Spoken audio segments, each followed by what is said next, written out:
Halo guys, Assalamualaikum warahmatullahi wabarakatuh ya.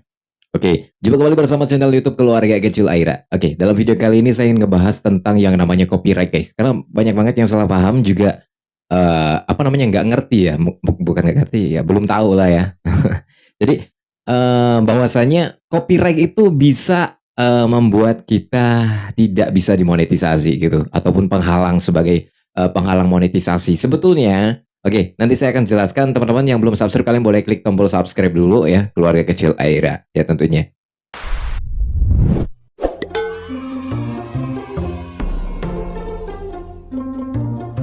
Ya, baiklah. Ada beberapa murid saya juga katanya, Bang, ada pertanyaan ya guys. Bang, gimana sih video saya sekarang banyak banget copyrightnya gitu, banyak banget apa namanya hak ciptanya. Kata teman-teman katanya itu nggak bisa monetisasi. Kata ini nggak bisa monetisasi. Sebetulnya itu ada dua keterangan guys. Tergantung tergantung keterangannya, tergantung isi kontennya. Seperti apa? Oke, saya jelaskan satu persatu ya tentunya. Konten yang tidak bisa ini dulu deh, konten yang tidak bisa dimonetisasi ya, itu dengan berkaitan yang namanya hak cipta ataupun lisensi, teman-teman. Jadi, saya jelaskan terlebih dahulu, hak cipta ataupun lisensi ketika kita menggunakan audio ya, atau kita membuat video, terus kita buat video tersebut ada audionya. Misalkan kita ngambil audio, misalkan lagu gitu ya, lagu dari siapa, ataupun instrumen gitu, instrumen dari siapa, dan instrumen tersebut kalau kita terkena copyright ataupun hak cipta, instrumen tersebut itu sebetulnya sudah didaftarkan ke agregator, guys. Agregator itu apa? Adalah tempat wadah sebagai publisher ya, publisher ataupun apa namanya untuk mempublish lisensi gitu ya. Intinya berarti kalau kita menggunakan audio yang terkena hak cipta, itu adalah audio yang ada lisensinya. Ada lisensinya gimana? Jadi audio itu udah didaftarkan ke agregator, ya ini udah masuk ke publisher ya, entah itu ke agregator, entah itu kerja sama label gitu kan, label musik ataupun label ya pokoknya tempat publishing gitu ya, tempat publisher sebagai publisher gitu ya. Jadi lagu tersebut itu sudah menyebar kemana-mana guys. Nggak hanya di YouTube, nggak hanya di Facebook, itu udah ada di iTunes, udah ada di Spotify, Deezer, terus juga Amazon Musik gitu. Itu semua di semua platform itu udah ada. Nah, itu kalau kita menggunakan audio tersebut itu kita akan terkena hak cipta ataupun lisensi ya, teman-teman. Itu yang pertama.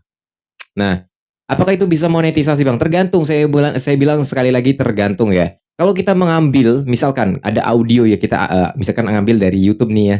Audio kita ambil dari YouTube dan kalau lagu udah jelas-jelas, kalau misalkan kita lagu terus kita masukkan ke dalam channel YouTube kita ataupun konten kita, itu otomatis sudah nggak bakalan bisa monet, guys. Tanpa ada bumbu-bumbu tambahannya, itu akan pasti gagal monet dia, nggak bakalan diterima monetisasi. Karena kita misalkan contoh yang nggak bisa dimonetisasi ya, kita ngambil lagu misalkan lagunya Ariel Noah ya, kita masukkan ke dalam channel YouTube kita, kita buatkan video. Nah, terus kita nggak ada bumbu apa-apa. Yang dimaksud bumbu apa-apa itu kita nggak ada narasi, nggak ada ngobrol gitu kan, nggak ada timpahan-timpahan istilahnya bukan robot gitu ya. Tapi kalau seperti contoh yang bisa dimonetisasi, misalkan kita ngambil audio dari Ariel Noah misalkan ya, kita masukin tuh audionya kayak semacam lagu apalah ya gitu ya. Terus kita ada isi-isi ngomongnya di setiap part ketika lagu itu diputar, lagu itu terputar ataupun bunyi gitu. Kita ngobrol kayak gini ngomong. Nah, backsound sebagai backsound lah ya.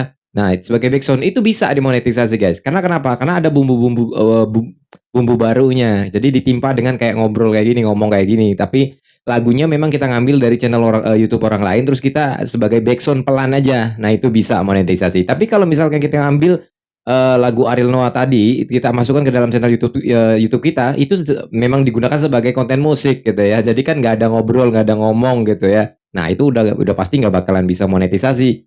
Nah, terus klaim hak ciptanya gimana? Udah pasti ada, apalagi dia misalkan Ariel Noah itu kan udah profesional ya, istilahnya udah papan atas lah ya, otomatis dia kemana aja kalau kita gunakan lagunya udah pasti kena gitu guys. Nah, terus gimana Bang? Yang dimaksud berarti dong nggak bisa dong kita upload musik lagu-lagu yang misalkan lagu-lagu viral kita upload ke YouTube kita dong, itu kan pasti kena klaim hak cipta gitu. Nah, gini guys keterangannya, makanya saya bilang dari awal itu tergantung ya, tergantung audionya. Misal ya, yang bisa dimonetisasi itu kalau kita ngotot nih pengen menggunakan audio dari Ariel Noah nih lagunya nih, ya kita buat sendiri.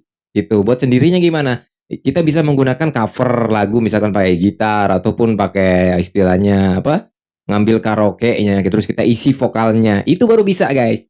Tapi tidak menutup kemungkinan itu pasti kena copyright, karena kena hak cipta ataupun lisensi, tapi itu bisa monetisasi. Karena kenapa? Karena kita buat baru, ya. Jadi pada intinya di YouTube itu harus buat baru guys, nggak boleh kita ngambil dari channel orang lain terus kita masukkan ke dalam video kita terus kita upload gitu, itu nggak bisa gitu guys. Makanya keterangan jelasnya gini guys, jadi meskipun video kita terkena copyright, tapi itu original, yang dimaksud original itu kita garis bawahi ya, yang dimaksud original itu adalah buatan kita, nah itu udah pasti bisa monetisasi guys, entah itu lagunya lagu misalkan kita nyanyikan lagu orang ya, lagunya siapa ya, Kangen Band, ataupun lagunya Ariel Noah gitu, kita nyanyiin gitu ya, tapi itu buatan kita sendiri. Tapi itu ada hak cipta ataupun lisensinya ketika kita upload itu ada hak cipta gitu, istilahnya ada copyright gitu. Itu bisa monetisasi guys. Nah, kok bisa Bang? Ya, sebetulnya saya jelaskan copyright itu ketika kita menggunakan ingat ya saya bahas di sini adalah konten original ya. Ketika kita buat musik original, yang dimaksud original ini adalah musik buatan baru, bukan ngambil dari channel orang lain ataupun dari channel artis yang kita masuk ataupun channel labelnya kita ambil terus kita upload. Nah, seperti itu. Yang dimaksud baru itu adalah kita buat baru. Kita buat musiknya ataupun kita buat akustiknya, kita nyanyi gitu kan, terus kita upload dan terkena copyright, itu bisa monetisasi. Kenapa? Karena copyright itu akan tetap ada copyright. Kenapa ada copyright dia? Karena kita menyanyikan lagu dia gitu kan. Sedangkan lagu dia itu udah didaftarkan hak cipta ataupun lisensi. Otomatis kita mengikuti, kita nyanyi kan mengikuti nada dia, otomatis dia kena gitu guys. Nah, seperti itu. Terus ada lagi nih pertanyaan tadi ya. Ada lagi di murid saya, "Terus Bang, kalau misalkan, saya nyanyi tapi bukan vokalnya dia gitu, tapi vokalnya, siapa gitu ya, misalkan lagu Ariel Ariel Noah, terus dinyanyikan sama saya gitu, itu tetap aja kena gitu guys. Karena kenapa? Karena saya menyanyikannya pun ngikut nada dia gitu, nada dia itu sudah terkunci ke dalam hak cipta ataupun lisensi. Bukan saya aja, siapapun yang menyanyikan lagu misalkan Ariel Noah ya, lagunya apa ya, lupa ya. Apalah, aku kurang hafal lagu-lagunya. Nah, terus kita nyanyi, otomatis kita juga kena gitu guys, kena hak ciptanya. Tapi kalau kita buatnya baru, kita buat musiknya baru, itu bisa monetisasi guys, karena ada poin originalnya, meskipun itu cover masuknya dan ada hak ciptanya. Dan keterangan hak cipta tersebut, kayak ini khusus untuk yang sudah buat original ya, yang membuat sendiri musiknya ya. Meskipun kita terkena hak cipta, kalian jangan was-was, jangan bimbang bahwa itu nggak bisa dimonetisasi. Bahwa itu adalah bisa monetisasi guys. Kenapa? Karena hak cipta itu sebetulnya hanya ID ya, identitas guys, identitas sebuah lagu. Jadi misalkan lagu Ariel Noah itu udah terdaftar ke label ya ataupun lisensi gitu ya ataupun agregator, misalkan bukan Ariel Noah aja, siapa aja yang lagunya sudah masuk ke dalam agregator itu udah ada lisensinya gitu, dan otomatis siapapun yang pakai maupun bentuk akustik maupun apa, karena kita mengikuti nadanya itu otomatis kena hak cipta. Nah, hak cipta itu adalah sebuah identitas guys. Ketika kita menyanyikan lagunya, misalkan Ariel Noah tersebut ya, otomatis di channel YouTube kita itu ada hak cipta, ada keterangan hak cipta ataupun lisensinya gitu ya. Nah, tapi jangan khawatir, kita masih tetap mendapatkan pendapatan. Pendapatannya gimana? Berbagi guys. Nah, berbaginya gimana? Itu 10% ya, yang 10% kita dapatkan dari iklan tersebut itu akan dipotong 7%. 7% tersebut akan balik ke dalam yang punya lisensi ataupun yang punya hak cipta tersebut ataupun yang punya lagu tersebut. Kita cuma dapat berapa? 3%-an gitu guys. Ya. Tapi lumayan lah kalau misalkan yang nonton banyak, kalau yang nonton sedikit ya dikit. Gitu. Jadi pada intinya, hak cipta itu adalah kalian jangan khawatir ketika kalian buat lagu secara original ya, meskipun membuat akustikan atau apa, hak cipta itu adalah sebuah identitas lagu ya, identitas lagu bahwa lagu tersebut adalah milik siapa gitu guys. Tapi tidak menutup kemungkinan kalau kita membuat baru, kita tentu bisa dimonetisasi. Kalau kita ngambil dari channel orang lain itu nggak bakalan bisa guys, nggak bakalan bisa monetisasi ya, itu akan ditolak udah jelas-jelas. Nah, seperti itu ya. Karena banyak banget guys murid-murid saya juga yang tanya, "Bang, ini channel saya banyak banget hak ciptanya, channel saya banyak banget klaimnya," gitu kan. Nah, sebenarnya saya tanya dulu, saya tanya lagi, "Itu audionya dari mana?" gitu kan. "Itu audionya saya buat sendiri Bang, pakai gitar Bang." Ya udah biarin aja, itu aman monetisasi. Karena kenapa?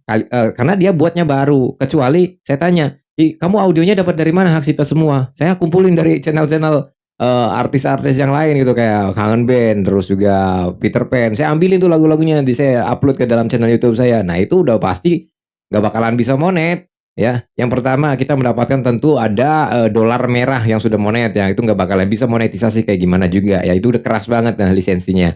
Terus itu nggak bakalan bisa monet gitu. Kenapa? Karena itu akan termasuk konten yang digunakan ulang. Otomatis kita ngambil dari channel orang lain, kita di-upload ke dalam channel YouTube kita, itu akan menjadi konten yang berulang. Konten berulang ataupun konten yang digunakan ulang.